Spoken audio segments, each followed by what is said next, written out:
Hello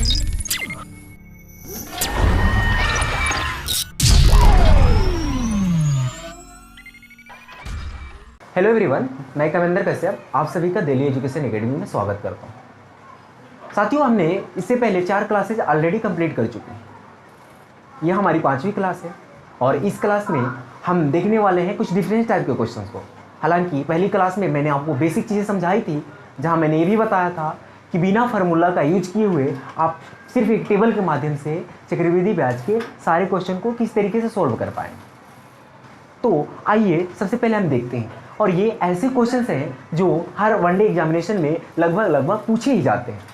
तो और मैं ये भी बता रहा हूँ कि बेसिक चीज़ें बताता हूँ, उसके बाद जो है इनमें डिफरेंस क्या है वो सारी की सारी चीज़ें हम देखेंगे। पहला क्वेश्चन है हमारे पास कि कोई धनराशि एक निश्चित चक्रवृद्धि ब्याज की दर से 10 वर्षों में अपने आप का 3 गुना हो जाती है, तो वह धनराशि उसी चक्रवृद्धि ब्याज की दर से 40 वर्षों में कितना गुना होगी। आइए सबसे पहले हम इसको समझते हैं।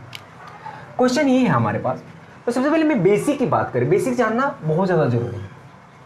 हमसे कहा गया कि कोई धनराशि है जो 10 वर्षों में 3 गुना हो जाती है। सबसे पहले मैं आपको बेसिक बता दूं। मान लेते हैं कि ये अमाउंट बराबर क्या होता है, P1 प्लस R अपॉन में 100। आपको घबराने की बिल्कुल ज़रूरत नहीं है कि सर आपने तो बोला था कि फार्मूले का यूज नहीं करेंगे। ये तो मैं बेसिक चीज़ आपको बता दे रहा हूँ, ठीक है। उसके बाद मैं बताऊंगा बिना फार्मूले का यूज कैसे, बिना फार्मूले का यूज किए बिना किस तरीके से क्वेश्चन को सॉल्व करना है, ठीक है। ये मिश्रधन बराबर ये फार्मूला होता है जो कि सबको पता होगा। मिश्रधन बराबर प्रिंसिपल 1 प्लस R अपॉन में 100 की पावर n। अब यहाँ बोल रहा है कि देखो कोई धनराशि 10 वर्षों में 3 गुना हो जाती है।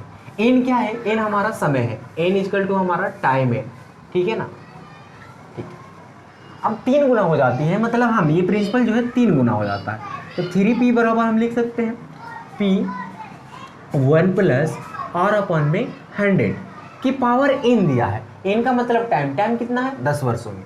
क्वेश्चन को फिर से एक बार समझना, कोई धनराशि 10 वर्षों में 3 गुना हो जाती है, और यही फार्मूला हमने यूज़ किया कि देखो भाई हमने धनराशि जो हमारा मूलधन था उसको हमने 3 गुना कर लिया, ठीक है। और ये प्रिंसिपल हो गया, ये फार्मूला हमारे पास, ये टाइम था, हमने टाइम यहाँ पे रख दिया, ओके। अब इसको सॉल्व कर लेंगे। P से P कैंसिल हो जाएगा, यानी 3 बराबर हो जाएगा 1 प्लस R अपॉन में 100 की पावर 10, ठीक है। दूसरा एक पूछ रहा है कि 40 वर्षों में कितनी गुनी हो जाएगी, तो इसके लिए कर लेते हैं। तो हम वही फार्मूला लगाएंगे। अमाउंट बराबर हमारे पास हो जाएगा P1 प्लस R अपॉन में 100 की पावर n, n का मतलब 40 वर्ष। अब यहाँ देखो टाइम जो है 40 वर्ष है, समय कितना है 40 वर्ष, तो यहाँ पे हम लिख देंगे 40, ओके। ये तो हो गया हमारा, ये इक्वेशन फर्स्ट बन गया। हालांकि आपको मैं बता दूं इस तरीके से करना नहीं है, ये तो बेसिक चीजें मैं बता रहा हूं आपको। इसको हम ये लिख सकते हैं P1 प्लस R अपॉन में 100 की पावर 10 और इंटू 4 लिख सकते हैं, क्योंकि 10 में 4 से मल्टीप्लाई करेंगे तो ये पावर आपस में मल्टीप्लाई करके फिर 40 बन जाएगा, तो इससे कोई डिफरेंस नहीं होगा। हालांकि इस फॉर्म में हम चेंज करने के लिए इसको हम लिख रहे हैं यहाँ पे, ठीक है। तो यहाँ मैं ये लिख सकता हूँ, यहाँ समीकरण हमारे पास इक्वेशन में सेकंड इसको बना दे रहा हूँ, इक्वेशन हमारे पास सेकंड बन गया।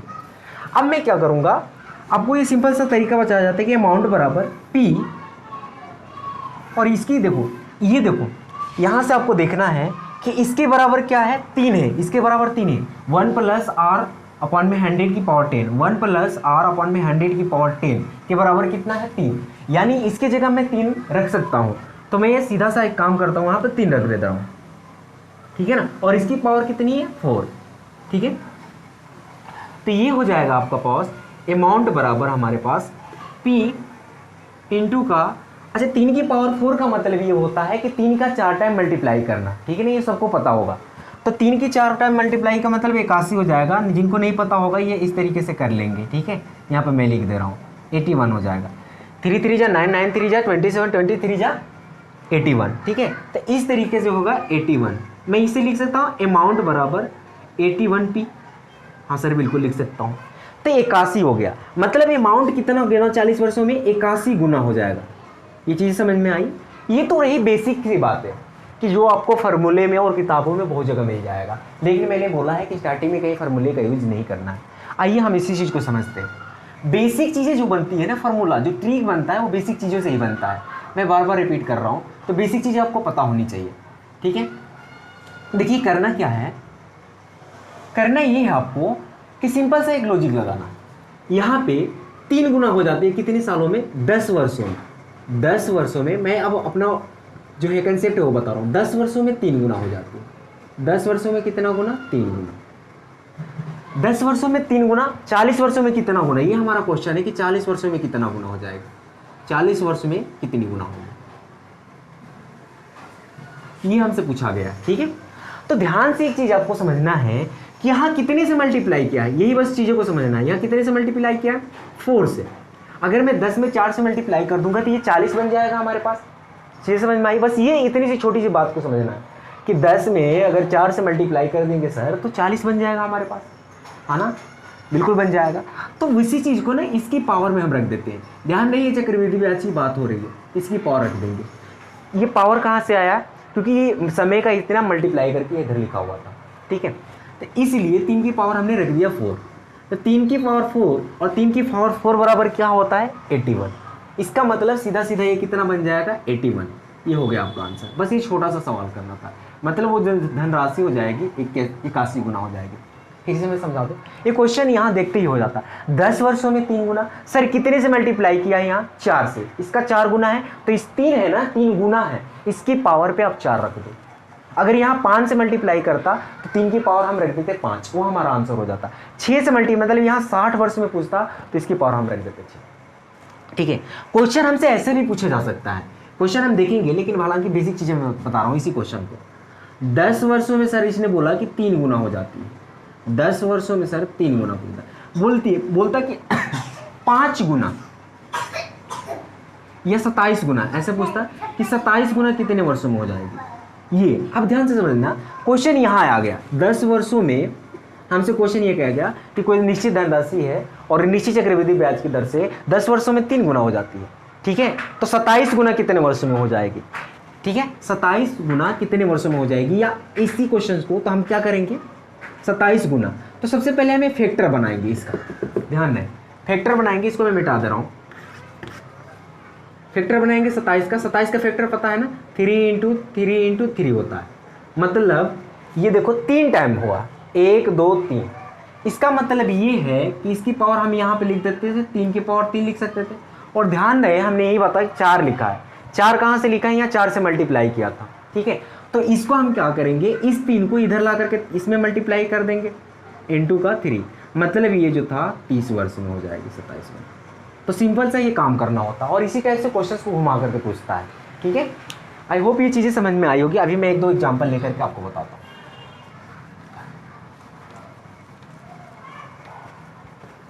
चलिए, जैसे यहाँ पे एक मैंने क्वेश्चन से लिया है कि कोई धनराशि जो है 5 वर्षों में कितनी गुना हो जाती है, निश्चित चक्रवृद्धि ब्याज की दर से 10 गुना हो जाती है। कोई धनराशि 5 वर्षों में निश्चित चक्रवृद्धि ब्याज की दर से 10 गुना हो जाती है, तो 15 वर्षों में कितना गुना होगी, ठीक है। 15 वर्षों में कितना गुना होगी, ये हमसे पूछा गया। करना क्या है सर कि बस मैंने ये लॉजिक बताया कि यहाँ से कितना गुना, कितने से मल्टीप्लाई किया है, कितना टाइम है, 3 टाइम, 5 या 15। आपको सीधा सा यहाँ 10 की पावर 3 रख देना है। मतलब ये कितनी गुना हो जाएगी, 10 × 10 × 10। मतलब ये हो जाएगी हमारे पास 1000 गुना। कितने वर्षों में?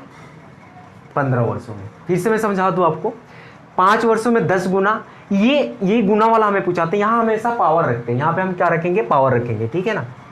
तो 5 वर्षों में, 15 वर्षों में पूछा, तो 15 वर्षों में मतलब 5 का 3 टाइम मल्टीप्लाई किया है, 5 × 3 करेंगे, 3 से मल्टीप्लाई किया, तो इसी 3 को हम इस 10 की पावर पे रख दिए, ठीक है। इस तरीके से हमारे पास जो बना 1000 गुना बना, ठीक है। 1-2 और क्वेश्चन से लेकर के देखते हैं। जैसे मान लीजिए कोई क्वेश्चन कहता कि कोई धनराशि है 2 वर्षों में 8 गुना हो जाती है। कितना गुना? 2 वर्षों में 8 गुना हो जाती है, ठीक है। तो 6 वर्षों में कितना गुना हो जाएगी?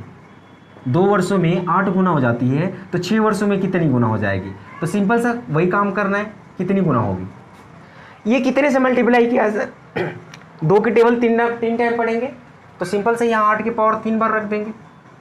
8 की पावर 3 का मतलब हो गया 512 गुना हो जाएगी, ठीक है। तो ये इस सिंपल से एक लॉजिक लगाना है और यही से आंसर आ जाएगा। उतना फॉर्मूले लगा करके करते रह जाएंगे, कंपटीशन कभी भी नहीं निकलेगा। ठीक है, चीज़ें समझ में आई? ठीक। अब थोड़ा सा मैं समय की बात बता दूं आपको, समय में कैसे पूछेगा। जैसे अभी मैं इसी क्वेश्चन को लेता हूँ, हमसे क्वेश्चन ये पूछा गया था कि सर 10 वर्षों में कितनी गुना हो जाती है? 3 गुना हो जाती है। ठीक है, 10 वर्षों में 3 गुना हो जाती है, तो 81 गुना, वही क्वेश्चन मैं घुमा रहा हूँ, एग्जामिनर भी वही करता है, क्वेश्चन को 81 वर्ष कितने गुना हो जाएगी, कितने वर्षों में हो जाएगी, ये टाइम हमसे पूछ लिया।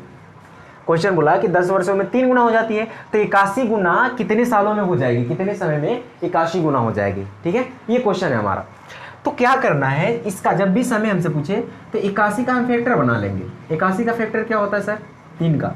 अब यहाँ देखो फैक्टर उसी से करेंगे, जैसे यहाँ 3 गुना दिया है ना, तो 3 से ही इसको काटना है। अगर यहाँ पे 5 गुना दिया होता तो इसका फैक्टर हम 5 में बनाते, 7 गुना दिया होता तो 7 से बनाते, यहाँ किसी और नंबर से नहीं बनाएंगे। ठीक है, इस बात का हमेशा ध्यान में रखना आपको। 27 दिया 81, फिर 3 से करेंगे 9, फिर 3 से करेंगे 3 और फिर 3 से करेंगे 1, मतलब 1 2 3 4 बार आ रहा है ना सर। तो सिंपल से ये करना है, इधर मल्टीप्लाई होता है, इधर 10 में 4 से मल्टीप्लाई कर देंगे सर 40 वर्ष। ये छोटा सा एक लॉजिक है। आई होप ये चीज़ें आपको समझ में आई होगी। ठीक है, तो आज के लिए इतना ही रखते हैं।